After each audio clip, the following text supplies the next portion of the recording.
നമ്മളങ്ങനെ നമ്മുടെ പാപ്പ ഫ്രെയിംസിൻ്റെ 5ാമത്തെ ടൂറിൻ്റെ മറ്റൊരു ഡെസ്റ്റിനേഷനിൽ എത്തി നിൽക്കുകയാണ്. ഹരംഗി ട്രീ പാർക്ക് ആൻഡ് എലഫൻറ്റ് ക്യാമ്പിലാണ് നമ്മളിപ്പോൾ എത്തി നിൽക്കുന്നത്.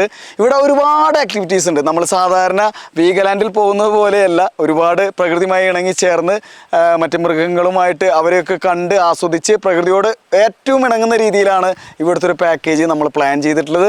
അപ്പോൾ അത്തരത്തിൽ നമ്മൾ പോകുന്ന അടുത്ത സ്ഥലമാണ് Hasarangi tree park and elephant camp. നമുക്ക് അങ്ങോട്ട് പോകാം. അവിടുത്തെ കാഴ്ചകൾ കൂടുതലായിട്ട് അവിടെ ചെന്നിട്ട് പറയാം. ഓക്കെ,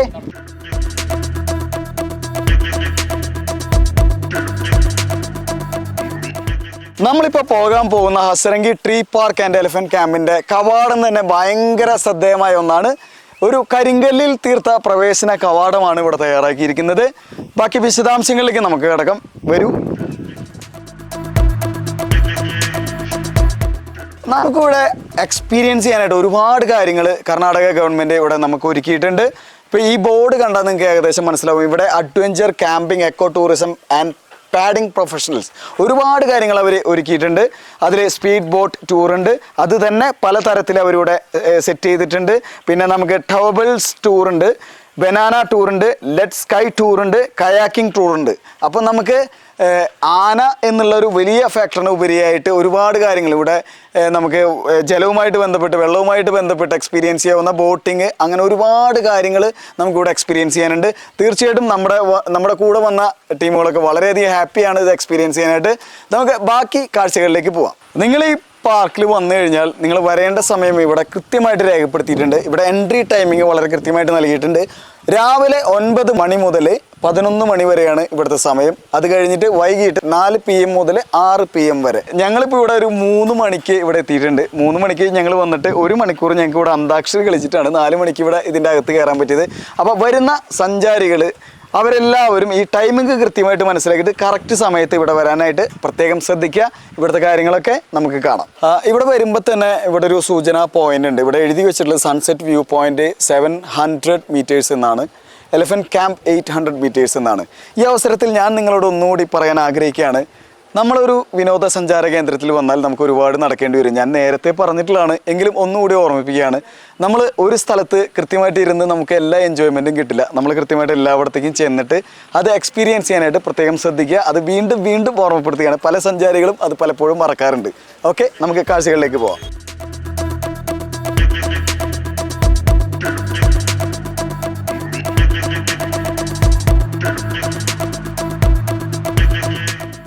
നമുക്ക് ഞാൻ നേരത്തെ പറഞ്ഞ പോലെ കുറച്ചൊക്കെ നമുക്ക് നടക്കാനുണ്ട്. പിന്നെ ഒരു ടൂർ എന്നൊക്കെ പറഞ്ഞു കഴിഞ്ഞാൽ കുറച്ച് നടത്തവും കാര്യങ്ങളൊക്കെ നമുക്ക് കൃത്യമായിട്ടുണ്ട്. അപ്പോൾ അത് എൻജോയ് ചെയ്യുക എന്നുള്ളത് വലിയൊരു കാര്യമാണ്. അപ്പോൾ അവിടെ ചെന്ന് കഴിഞ്ഞാൽ നമുക്ക് ആനയുടെ പുറത്ത് കയറാനുള്ള സൗകര്യങ്ങളുണ്ട്. മറ്റു തരത്തിൽ നമുക്ക് വിനോദ ഉപാധികളുണ്ട്. അതൊക്കെ എൻജോയ് ചെയ്യുക എന്നുള്ളതാണുള്ള ഒരു ട്രിപ്പ് എന്ന് പറഞ്ഞു കഴിഞ്ഞാൽ. എന്തായാലും നമുക്ക് നടന്നു നോക്കാം. അവിടെ ചെല്ലുമ്പോൾ എന്തൊക്കെ അത്ഭുത കാഴ്ചകളായിരിക്കും നമ്മളെ കാത്തു നിൽക്കുന്നുണ്ടായിരിക്കുക. നമുക്ക് നോക്കാം.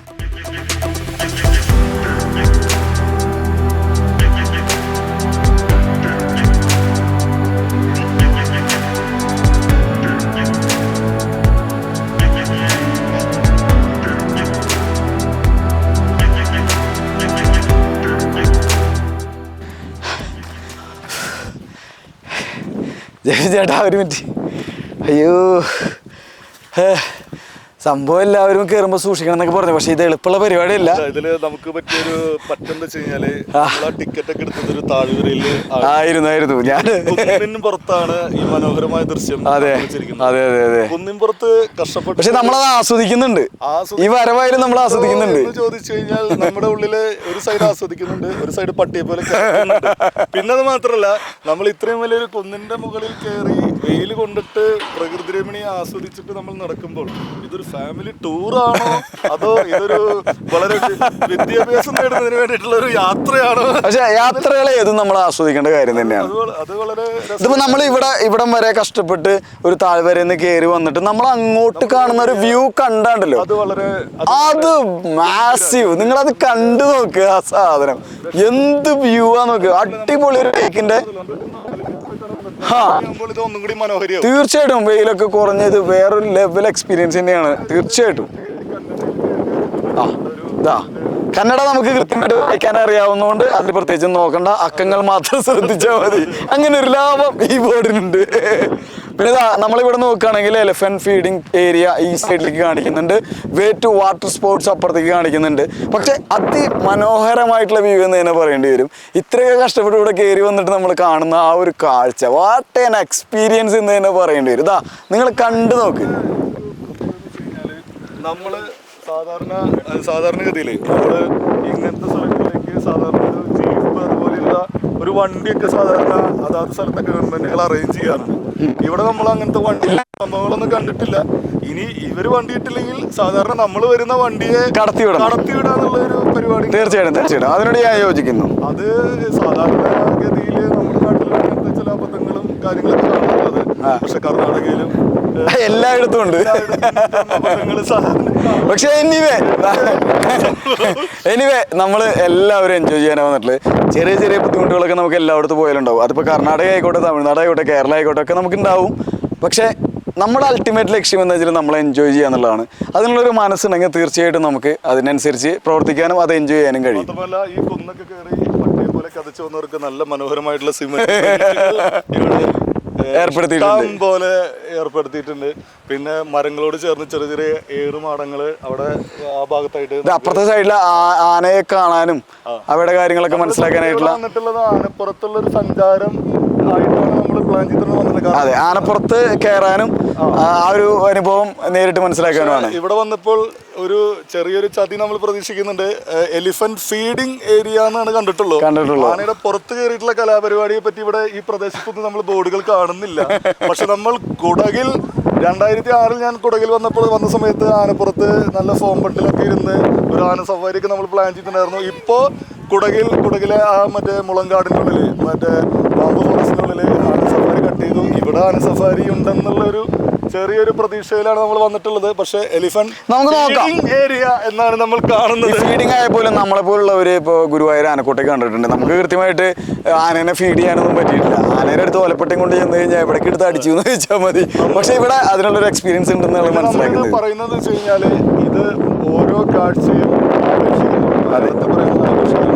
ഓരോരുത്തരെയും ഡിപ്പെൻഡ് ചെയ്തിരിക്കും.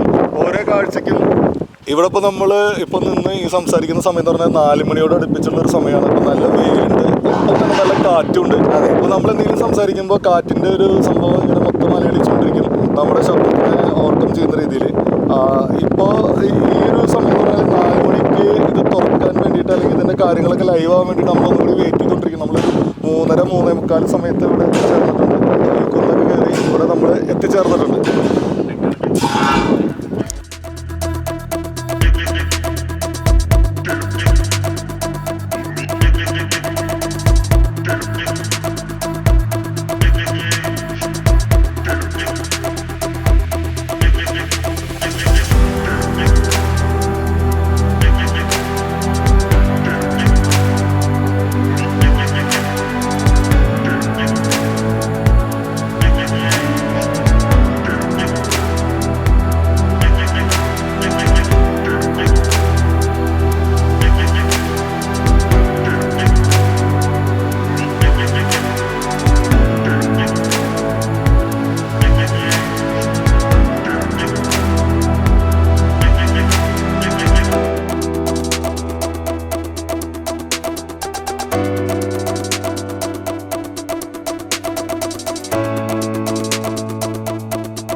ആരെ നിങ്ങൾക്ക് ആവശ്യം ആവശ്യം പടി രാവിലെ ആവശ്യം പിടി രാവിലെ ഞങ്ങൾ അങ്ങനെ വിട്ടുതരില്ല എങ്ങനെ വിട്ടുതരില്ല വേണമെങ്കിൽ ഷീജോനെ വിട്ടുതരാം വേണമെങ്കിൽ ഷീജോനെ വിട്ടുതരാം വേണ്ട ഞങ്ങൾക്ക് വേണമെങ്കിൽ പീറ്ററെ വിട്ടുതരാം വേണമെങ്കിൽ പീറ്ററെ വിട്ടുതരാം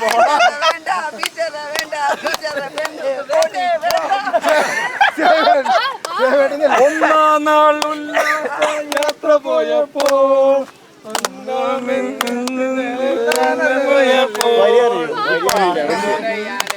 ഒന്നാം മല കയറി പോന്നാലോ അവിടെ നിന്നും തലയും കുത്തി വീണാലോ രണ്ടാം മല കയറി പോവണ്ടേ അവിടെ നിന്ന് തലയും കുത്തി ചാടണ്ടേ മൂന്നാം മല കയറി പോന്നാലോ അവിടെ നിന്ന് തലയും കുത്തി വീണാലോ നാലാം മല കയറി പോവണ്ടേ അവിടെ നിന്ന് തലയും കുത്തി ചാടണ്ടേ അഞ്ചാം മല കയറി പോന്നാലോ അവിടെ നിന്ന് തലയും കുത്തി വീണാലോ ആറാം മല കയറി പോവണ്ടേ അവിടെ നിന്ന് തലയും കുത്തി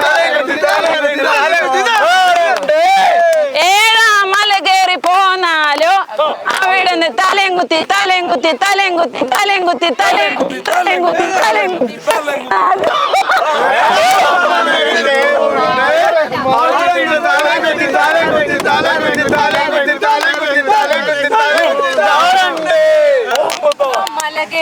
പോന്നാലോ അവിടെ നിന്ന്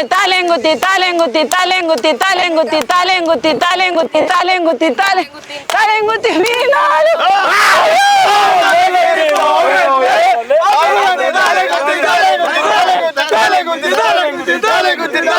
തല കുത്തി